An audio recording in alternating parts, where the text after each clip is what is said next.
Bonne info, c'est à la bonne heure sur GTV. Bonsoir à toutes et à tous. Merci de suivre l'actualité de ce jeudi 11 décembre 2025 dont voici les titres.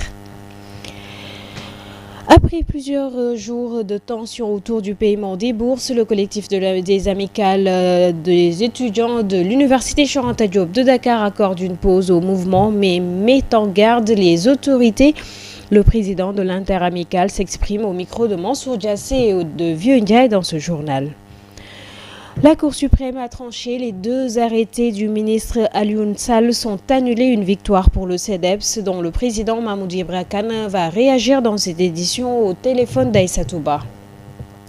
Et puis, période de chaleur, le charbon de bois fait grimper les ventes de la cuisine à l'encens. En passant par les bains, le produit est devenu incontournable. Un reportage à suivre dans cette édition.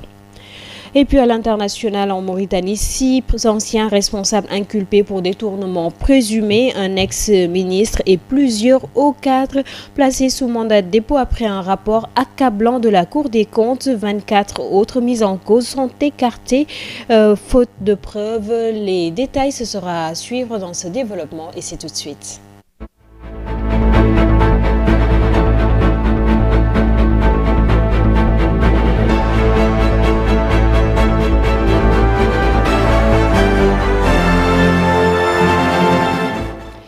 Après une période de grève intense à l'Université Cheikh Anta Diop de Dakar pour le paiement des bourses, le collectif des amicales a décidé de suspendre la grève tout en mettant en garde les autorités sur un éventuel non-respect de leurs engagements.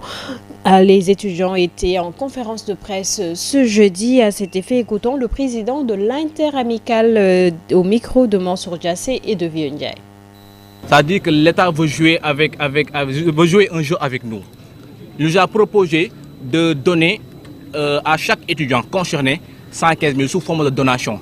Et nous disons, avant de faire une donation, il faut payer la dette. Il nous doit 115 000 francs. Avant de faire 515 000 francs. Avant de faire des dotations, il n'a qu'à nous payer nos 515 000 francs. Concernant, est-ce que le mot d'ordre est maintenu ou pas? Actuellement, on l'a déposé et on attend la réponse des autorités pour voir. Pour les étudiants concernés, on a payé une partie des étudiants et pour l'autre partie, on nous a dit qu'ils seront folklore. Ce sont les premières propositions que la direction des bourses nous avait dit. Et nous avons dit niet. Nous n'allons pas accepter ça. Maintenant, concernant les discussions, la deuxième proposition qu'il nous a dit, c'est que il ne peut pas payer ça, il ne peut pas payer le bourse de 2024-2025 pour le budget de 2025-2026. Il va attendre sur le budget de 2026-2027. Alors qu'entre-temps, un étudiant peut voyager et laisser son argent ici. Un étudiant même, voilà, peut cartoucher. Un étudiant peut abandonner, ce que nous n'allons pas accepter. La seule chose qu'il a ajoutée, c'est de faire une donation de 150 000 francs à chaque étudiant, 115 000 francs à chaque étudiant. Et nous, c'est ce que nous disons en fait. Avant de faire une donation, il faut donner à l'étudiant vraiment son argent. Il faut payer les 515 000 francs. Et puis, suite au recours déposé par le CEDEPS, la Chambre administrative de la Cour suprême a annulé ce 11 décembre les deux arrêtés du ministère de l'Éducation, du ministère de la Communication plutôt, pour l'instauration d'une plateforme pour inscrire les organes de presse et la commission d'examen et de validation des entreprises de presse. Cette décision rend nulle toutes les actions menées par le ministre Alioune Sall à l'endroit des médias sénégalais du mois. C'est ce que nous confie Mahmoud Ibra Kane, président du CEDEPS. Il a été joint au téléphone par Aïssatou Ba. La décision prise aujourd'hui par la Cour suprême consistant à annuler deux arrêtés du ministre de la Communication, un arrêté portant création d'une plateforme électronique pour l'enregistrement des médias sénégalais et un arrêté portant création d'une commission de validation des entreprises de presse. Donc la Cour suprême a estimé que ces deux arrêtés violent la loi en ce sens qu'il y a des procédures qui qui avait été déjà établi par le décret 2021 portant création et fonctionnement du Fonds d'appui et de développement de la presse, c'est que cette législation-là n'a pas été révisée. Et de la même manière également, la Constitution du Sénégal et le Code de la presse ne donnent aucune attribution à une quelconque autorité administrative pour dire qui peut être entreprise de presse ou pas. Tous les actes posés par le ministre de la Communication concernant notamment le Fonds d'appui et de développement de la presse, concernant la réception des demandes pour bénéficier du Fonds d'appui et de la presse, les listes dites conformes selon le ministère, toutes ces listes-là, toutes ces actions-là sont totalement caduques. Et puis le syndicat démocratique des travailleurs de l'administration du Sénégal qui a décidé de reconduire sa grève de 48 heures après une forte mobilisation lors de son premier mouvement d'humeur des 4 et 5 décembre dernier. Le syndicat reconduit sa grève ces 11 et 12 décembre.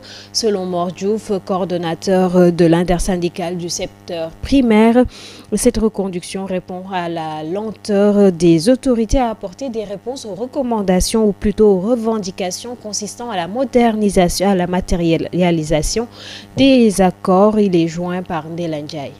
L'intersyndicale des travailleurs de l'administration du Sénégal a décidé d'observer un mode de grève de 48 heures qui débute aujourd'hui. Cette décision fait suite au non-respect de l'engagement de généraliser l'indemnité de logement qui a été pris à travers le pacte de stabilité sociale par le gouvernement du Sénégal. Nous le savons tous, la loi de finances rectificative à partir de laquelle le Parlement, l'Assemblée nationale a donné son onction à autoriser au gouvernement de généraliser l'indemnité de logement. Cette loi a été votée depuis 6 mois et aujourd'hui, nous constatons avec beaucoup de regrets que le gouvernement a pris l'option de vouloir en tout cas faire des manœuvres pour que cette loi soit caduque afin de ne pas payer toutes les dépenses afférentes à la généralisation de l'indemnité de logement. Ce que nous considérons comme véritablement injustice flagrante et qui ne correspond pas aux valeurs de Jubal Jubanti et à la sincérité budgétaire qui est tant réclamée par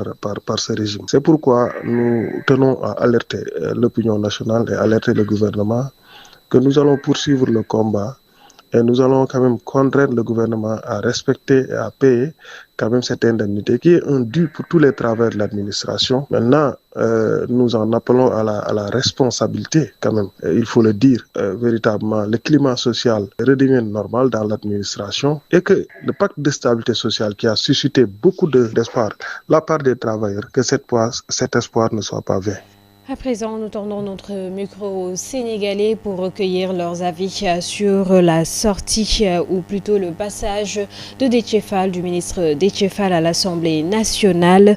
Pour rappel, le ministre des Infrastructures a annoncé des sanctions à l'encontre des entreprises et chefs de chantier qui ne respecteront pas les engagements pris avec l'État. Selon lui, l'heure a sonné pour mettre fin aux mauvaises pratiques et il compte imposer sa loi. Qu'en pensent les Sénégalais? La réponse avec Abdoulaye Dieye et Sorignan. Lors de son passage à l'hémicycle, le ministre des Infrastructures, Déthié Fall, a pointé du doigt le non-respect des engagements pris par certaines entreprises et chefs de chantier envers l'État. Il déclare même que des sanctions seront mises en place. Cette décision a été saluée par les Sénégalais rencontrés. Le ministre a raison. Il faut que les Sénégalais apprennent à respecter leurs paroles. Je suis d'accord pour que des sanctions soient prises. Il y a trop de laxisme au Sénégal. C'est ce qui fait que certains pensent pouvoir faire ce qu'ils veulent, sans être inquiétés. Ce qui est normal, c'est que quand on te donne un travail à faire dans un délai défini, il faut le respecter. Suite aux déclarations du ministre, les membres du secteur du PTP n'ont pas tardé à apporter une réplique, estimant que cela était inutile. Une réponse qui laisse sans voix les Sénégalais. La question que je pose au secteur du BTP est est-ce qu'ils respectent leurs engagements, c'est-à-dire leurs devoirs. Pour moi, avant de réclamer quoi que ce soit, il faut d'abord respecter ses devoirs. Cependant, il demande à l'État d'accompagner ces entreprises pour leur permettre de faire correctement leur travail. Effectivement, il faut parce que Effectivement, il faut que l'État aide ces entreprises. Si vous décidez de donner un travail à une entreprise sans accompagnement, il sera difficile pour elles de le faire. Mais surtout, traiter les entreprises locales de la même manière que les étrangers. Ce que l'État accepte pour ces entreprises étrangères, s'il le fait pour celles qui sont dans le pays, il n'y aura pas de problème. Et le reportage du jour qui s'intéresse à la vente de charbon de bois en cette période de fraîcheur qui est un business florissant. Les clients se procurent ce produit à usage multiple, soit pour préparer le repas, faire bouillir de l'eau ou encore utiliser l'encensoir. Reportage Amsatou Gano et Vieux Ndiaye. En cette période de fraîcheur, le charbon de bois à la cote dans de nombreux foyers. Ce combustible polyvalent est utilisé de différentes manières selon les besoins et les habitudes. Celle-là l'utilise quotidiennement pour l'encens. Acheter du charbon, ça fait partie de mon quotidien. Surtout en cette période de fraîcheur. Tous les jours, par exemple, j'achète 200 francs. Pour les vendeurs, c'est une période rentable où les affaires marchent à merveille. C'est notre métier, nous rendons grâce à Dieu. Les clients viennent petit à petit.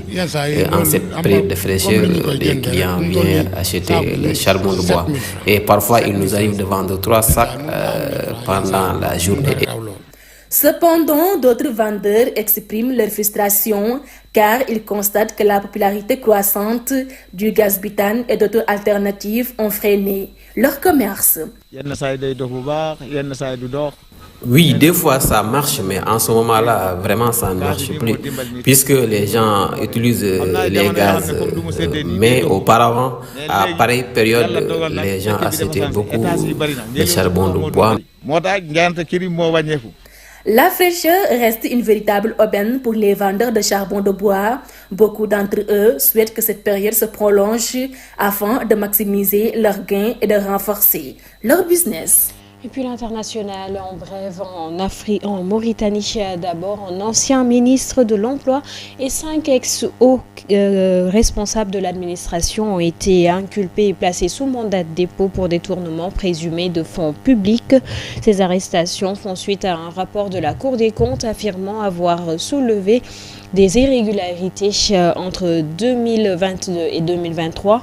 24 autres responsables cités dans cette affaire, par contre, sont libérés de toute poursuite faute de preuves suffisantes.